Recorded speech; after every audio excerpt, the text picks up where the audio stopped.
think there's a part of me that like I was involved in youth. I thought I was going into youth ministry, go to school for that, get kicked out for selling drugs. And like so like all of a sudden what I felt like God was calling to me, like I've now been disqualified. Do you think there was fault in the people that condemned you and kicked you out?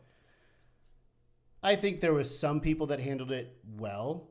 I remember Kyle, one of the guys at the school, made a very important point to be like, hey, this is just something that's happened. Like, if you can figure out this stuff, you're welcome back. Like, but obviously you understand that like you can't keep going here. Right. And I was like, yeah. Right. So I had some people, and then I had some people like came back to the church that I grew up in, and they're like, we don't have a place for you here. Okay. And so, yeah, I think some people handled it better than others.